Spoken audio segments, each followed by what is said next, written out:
Welcome to concept talks. पिछली video में हमने इंट्रोडक्शन देखा। आज के इस वीडियो में हम लोग देखेंगे difference between book keeping and accountancy. कि अकाउंटेंसी और बुक कीपिंग में जो डिफरेंस होते हैं उसके बारे में हम लोग जानेंगे आज, और क्या क्या इसमें नए नए टर्म्स आते हैं, कौन कौन से बिजनेस में टर्म्स यूज किए जाते हैं या कॉमर्स में कौन कौन से टर्म्स यूज किए जाते हैं, इसके बारे में एक छोटा सा वीडियो है ये। अब आप लोग सोच रहे होंगे कि 9 मिनट या 10 मिनट का वीडियो मैं लेकर के आ रहा हूँ, इससे सिलेबस कवर करने में थोड़ा परेशानी होगी, लेकिन ऐसी कोई बात नहीं है। मैं सिलेबस पूरा कवर कराऊंगा क्योंकि अभी टाइम है इसमें एग्ज़ाम होने में, और मैं चाहता हूँ कि इसको थोड़ा थोड़ा एक एक टर्म्स अगर हो पाता तो मैं एक एक टर्म्स करके इसको ले जाता, लेकिन इतना समय हमारे पास नहीं है। इसलिए हम कम से कम 10 टर्म्स या 15 टर्म्स डेली क्लियर करेंगे, और उसी बेस पे फिर मैं 4 क्लास के बाद मॉक टेस्ट कराऊंगा, और फिर हम देखेंगे कि समझ में आ रहा है या नहीं। फिर मैं आपके फीडबैक के अकॉर्डिंग ही आगे क्लासेस कंटिन्यू करूंगा। तो चलते हैं कि बुक कीपिंग क्या होती है और अकाउंटिंग क्या होती है। बुक कीपिंग का काम होता है प्राइमरी स्टेज, यानी कि पहला स्टेज जो होता है अकाउंटेंसी का वो बुक कीपिंग होता है, और दूसरा स्टेज जिसको सेकेंडरी स्टेज भी बोला जाता है वो अकाउंटेंसी का होता है। तो बुक कीपिंग प्राइमरी स्टेज पे होती है और अकाउंटेंसी सेकेंडरी स्टेज का काम होता है। बुक कीपिंग का काम क्लासीफाइंग तक ख़त्म हो जाता है। क्लासीफाइंग मतलब कि सबसे पहले हम क्या करते थे, आइडेंटिफाई करते थे कि ये बिजनेस ट्रांजैक्शन है या नहीं। फिर क्या करते थे, उसको मेजर करते थे कि ये कितने अमाउंट का है, इसकी वैल्यू क्या है। फिर क्या करते थे, उसको रिकॉर्ड कर लेते थे, दैट मीन्स उसको हम एक जगह लिख लेते थे। फिर क्लासीफाई मतलब कि किस तरह का जो हम बिजनेस ट्रांजैक्शन किए हैं, ये किस तरह का बिजनेस ट्रांजैक्शन है। कैश वाला बिजनेस ट्रांजैक्शन है, क्रेडिट बिजनेस ट्रांजैक्शन है, डेबिट बिजनेस ट्रांजैक्शन है, या परचेस का है या सेल्स का है। उसको उसके अकॉर्डिंग, उसका जो नेचर था उसके अकॉर्डिंग उसको हम क्लासीफाई करते थे, फिर उसको रिकॉर्ड करके एक जगह लिख देते थे। यहाँ तक हो जाता है काम ख़त्म किसका, बुक कीपिंग का। और उसके बाद शुरू होता है काम अकाउंटेंसी का।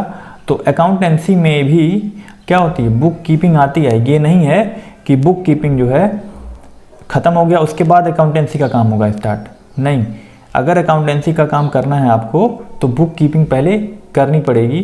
दैट मीन्स कि उसमें हम लोग अकाउंटेंसी में आइडेंटिफाई भी करेंगे, मेजर भी करेंगे, रिकॉर्ड करेंगे, क्लासीफाई करेंगे, उसको समराइज करेंगे और एनालाइज करेंगे। डन। यानी कि पूरा का पूरा जो अकाउंटिंग का मीनिंग है यहाँ पे हम पूरे काम करेंगे, और बुक कीपिंग में केवल क्लासीफाई तक ही काम उसका ख़त्म हो जाता है। अब बुक कीपिंग कौन करता है, और अकाउंटेंसी कौन करता है, इन दोनों में बुक कीपिंग का काम एक जनरल क्लर्क कर सकता है, लेकिन अकाउंटिंग का काम करने के लिए एक सीए होना आवश्यक है। ओके, क्योंकि इसमें अकाउंटिंग और एनालिसिस वगैरह सारे काम करने पड़ते हैं उसके। फिर हम चलते हैं, थोड़ा सा देख लेते हैं कि ब्रांचेस ऑफ अकाउंटिंग, कि अकाउंटिंग के कौन कौन से शाखाएं होती हैं, किन किन क्षेत्रों में इसका जो है बंटवारा किया गया है, इसके ब्रांचेस को वो देख लेते हैं। तो मुख्य रूप से अकाउंटिंग 3 प्रकार की होती है, फाइनेंशियल अकाउंटिंग, कॉस्ट अकाउंटिंग और management accounting. Financial accounting company की वित्तीय स्थिति यानी कि उसकी फाइनेंशियल स्टेटमेंट क्या है ये बताती है। दैट मीन्स कंपनी घाटे में जा रही है या कंपनी प्रॉफिट में जा रही है, इसका पता चलता है फाइनेंशियल स्टेटमेंट से या फाइनेंशियल अकाउंटिंग से। फिर आती है कॉस्ट अकाउंटिंग। कॉस्ट अकाउंटिंग का कहाँ पे की जाती है, जहाँ पे प्रोडक्शन होता है किसी भी चीज़ का, चाहे कोई सर्विस वाली चीज़ हो या कोई गुड्स बन रही हो, उसका प्रोडक्शन हो। तो कॉस्ट अकाउंटिंग हमको बताता है कि जो फाइनल प्रोडक्ट है हमारा, जैसे हमने एक फैक्ट्री खोली हुई है ब्रेड की, तो ब्रेड में रॉ मटेरियल क्या होगा, आटा होगा। तो आटा से खरीद से लेकर के उसमें कितना खर्चा हुआ, लेबर पे कितना खर्चा हुआ, उसमें फ्यूल कंजप्शन कितना हुआ, ऑयल कंजप्शन कितना हुआ, सारा जो है खर्चा मिला करके उसकी फाइनल कॉस्ट कितनी पड़ी है हमारी, वो सारा अकाउंट्स उसका डेटा रखने के लिए की जाती है कॉस्ट अकाउंटिंग। दैट मीन्स कि रॉ मटेरियल से फाइनल प्रोडक्ट के बीच में जो कॉस्ट हमारा कंज्यूम होता है, वो उसकी रिकॉर्डिंग किसके थ्रू की जाती है? कॉस्ट अकाउंटिंग के थ्रू। फाइनेंशियल स्टेटमेंट किससे मिलता है हमको? फाइनेंशियल अकाउंटिंग के थ्रू। फिर आते हैं मैनेजेरियल अकाउंटिंग या मैनेजमेंट अकाउंटिंग। मैनेजमेंट अकाउंटिंग का काम होता है नेक्स्ट स्टेप लेना, यानी कि वो अकाउंटिंग जो हमारे ऑफिस वर्क के लिए की जाती है, ताकि हम बिजनेस में आगे के वर्षों में किस तरह से अपना चुनाव कर सकते हैं, किस तरह से एम्प्लॉयज़ को हम रख सकते हैं, किनको निकालना है हमको, ओके, कौन सा स्टेप लेना है, कहाँ से इन्वेस्टमेंट लेना है, कौन सी चीज़ कहाँ पे हमको कॉस्ट कट करनी है। यानी कि कॉस्ट अकाउंटिंग और फाइनेंशियल अकाउंटिंग दोनों का काम जो है मैनेज कौन करता है? Management accounting. डन। मुझे लगता है कि यहाँ तक आपको अच्छे से समझ में आ गया होगा। फिर हम चलते हैं कुछ इसके जनरल टर्म्स के बारे में, कि अकाउंटिंग में जो टर्म्स यूज किए जाते हैं, कुछ जो शब्द यूज किए जाते हैं, वैसे तो हम उसको जनरल लाइफ में किसी और नाम से जान लेते हैं। लाभ हुआ, हानि हुई, घाटा हुआ, नुकसान हुआ, नफ़ा हुआ, इस नामों से जानते हैं। लेकिन अकाउंटिंग में जब भी आप पढ़ेंगे तो उनको एक फॉर्मल टर्म होते हैं, उन्हें ही यूज किया जाता है। तो पहला वर्ड आता है कैपिटल। कैपिटल क्या होता है? कैपिटल की हिंदी मीनिंग होती है पूंजी। दैट मीन्स कि हमने बिजनेस में जो भी पैसा लगाया है, चाहे बिजनेस को एस्टेब्लिश करने के लिए, चाहे उसके इंफ्रा में, चाहे उसमें स्टॉक डालने के लिए, चाहे मशीनरी या प्लांट लगाने के लिए, ये सारे पैसा मिला करके बनता है हमारा कैपिटल। ओके, और यही हमारे बिजनेस की पूरी संपत्ति होती है, कैपिटल। ओके, और इसी में हमारी बिल्डिंग का भी खर्च आता है, और जो स्टॉक मैनेजमेंट करने के लिए खर्चा पड़ता है वो भी उसी में आता है। एम्प्लॉयज़ को रखने के लिए या जो वहाँ पे फर्नीचर्स बनाए जा रहे हैं वो भी उसी कैपिटल में ही आता है। ओके, फिर आते हैं ड्राइंग्स।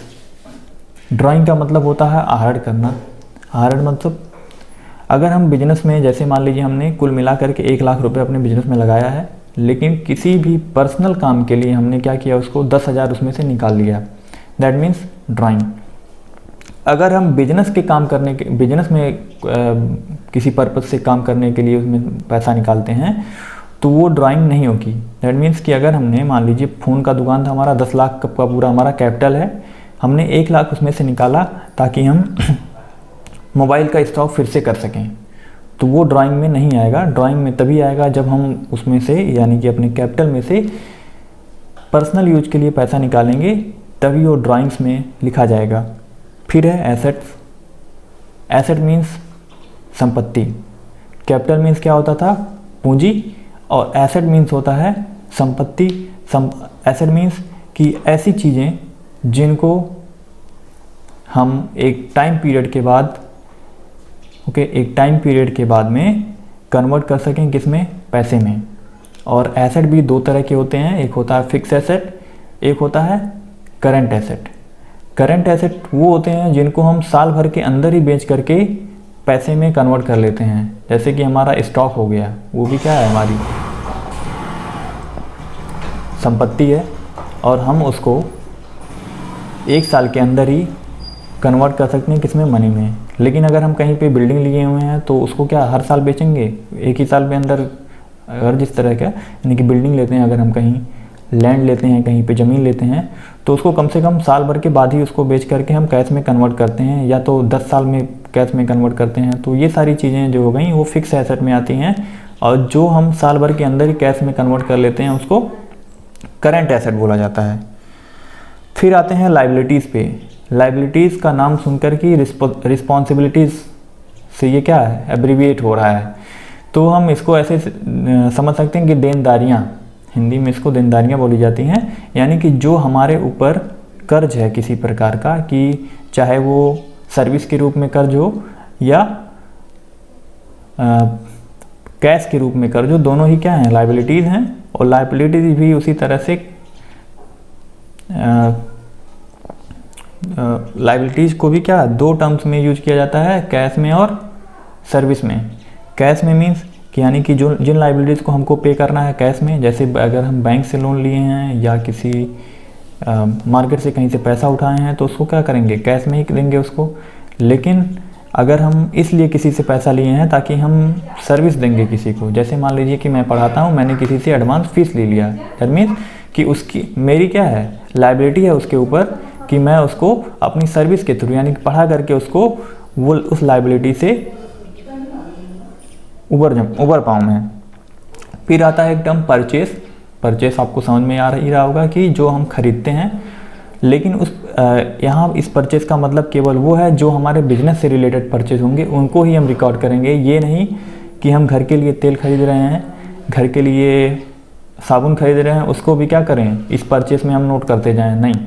केवल हम उन्हीं परचेसेस को नोट करेंगे या रिकॉर्ड करेंगे जो हमारे बिजनेस से रिलेटेड होंगी, यानी कि जो बिजनेस हम कर रहे हैं उनमें जो परचेसिंग कर रहे हैं वो केवल उन्हीं को रिकॉर्ड करेंगे यहाँ पे। फिर आता है सेल। सेल में भी वो सारी चीज़ें जो हमारी बिजनेस है उनको सेल में करेंगे। दैट मीन्स कि जो हमारा स्टॉक है, स्टॉक में से जो हम सेल कर रहे हैं उसको सेल में हम दिखाएंगे। फिर आते हैं एक्सपेंसेस। दैट मीन्स बिजनेस से रिलेटेड जो एक्सपेंस होते हैं उनको एक्सपेंस में डाला जाता है। इनकम, और दो बात ये भी जान लीजिए, एक्सपेंस भी दो तरह की होती है, डायरेक्ट एक्सपेंस और एक इनडायरेक्ट एक्सपेंस। तो ऐसे खर्चे जो मैन्युफैक्चरिंग पॉइंट पर ही खर्चे होते हैं, जैसे जो डेली के खर्चे होते हैं उनको डायरेक्ट खर्चा बोला जाता है, और जो खर्चे ऑफिस के थ्रू होते हैं यानी कि 1 महीने बाद, यानी कि एक फिक्स टाइम पीरियड के बाद जो खर्चे दिए जाते हैं या जो खर्चे होते हैं उनको क्या बोला जाता है, इनडायरेक्ट एक्सपेंस। तो डायरेक्ट एक्सपेंस में जैसे मजदूरी हो गई, किसी रिक्शे वाले को मजदूरी देनी है हमको, तो क्या करेंगे, उसको थोड़ी ना बोलेंगे 1 महीने बाद हम सैलरी देते हैं सबको, तब तुम आना और तब ले जाना, नहीं। उसको हम क्या करेंगे, जहाँ पे वो मान लीजिए हमने बोला था कि एग्जांपल वहीं से ले सकते हैं कि हमारी जो ब्रेड की फैक्ट्री है, कोई रिक्शा वाला हमारे यहाँ आटा पहुँचाने आया, तो उसको हम ये नहीं ना बोल सकते हैं कि तुम अब महीने की 7 तारीख को आना, उसी दिन हम सैलरी देते हैं और उसी दिन तुम ले जाना, नहीं। उसको हम उन्हीं मैन्युफैक्चरिंग पॉइंट पर ही पैसे दे करके उसको रफा दफा कर देंगे। या कोई मजदूर आया 1 दिन काम करने के लिए, तो ये जो डेली वेजेस होते हैं यानी कि जो मजदूरी होती है वो आती है डायरेक्ट एक्सपेंस में, और इनडायरेक्ट सैलरी देनी है किसी की, वो इनडायरेक्ट में आएगी। बिजली का खर्च देना है इनडायरेक्ट में, टेलीफोन का बिल देना है इनडायरेक्ट में, वो महीने में एक बार की जाती है जो कि ऑफिस के थ्रू होती है। तो मैन्युफैक्चरिंग पॉइंट पे होने वाले खर्चों को बोला जाता है डायरेक्ट एक्सपेंस, और जो ऑफिस के थ्रू खर्चे होते हैं उनको इनडायरेक्ट एक्सपेंस बोला जाता है। फिर आता है उसी तरह से इनकम। सेम, ये भी 2 तरह का होता है, डायरेक्ट इनकम और डायरेक्ट इनकम, बिल्कुल ऊपर की तरह ही। यानी कि ऐसे इनकम जो हमको मैन्युफैक्चरिंग पॉइंट पर हो जाते हैं उनको क्या बोलेंगे, डायरेक्ट इनकम। और जो हमारे ऑफिस के थ्रू जो खर्चे आएंगे, जैसे किसी प्रकार की कोई फीस आ रही है, किसी तरह का कोई रजिस्ट्रेशन चार्ज आ रहा है, तो उसको इनडायरेक्ट इनकम बोलेंगे। फिर है प्रॉफिट। प्रॉफिट, वही प्रॉफिट जो बिजनेस में हमारे हुआ है उसको प्रॉफिट में लाएंगे या प्रॉफिट में लिखेंगे। लॉस, जो लॉस हमारे बिजनेस के थ्रू हुआ है उसको हम लॉस में रखेंगे, कोई भी पर्सनल खर्चा नहीं देखेंगे इसमें। ओके, तो जनरल टर्म इन अगर हम शॉर्ट फॉर्म में देखें कि जो भी टर्म हम यहाँ पे कैलकुलेट करेंगे, जो भी टर्म्स हम यहाँ पे देखेंगे वो केवल हमारे बिजनेस से रिलेटेड होनी चाहिए। कोई भी पर्सनल खर्चा या इधर उधर का कोई खर्चा हम इसमें लिखते नहीं हैं। ओके, आई होप कि आपको यहाँ तक समझ में आ गया होगा। आप लोग अपनी फीडबैक जो है कमेंट सेक्शन में दे सकते हैं। अगर आपको कुछ समझ में नहीं आ रहा है तो आप उसको कमेंट सेक्शन में लिखें, मैं समझाने की कोशिश करूँगा अगले क्लास में। Thank you guys, thank you very much.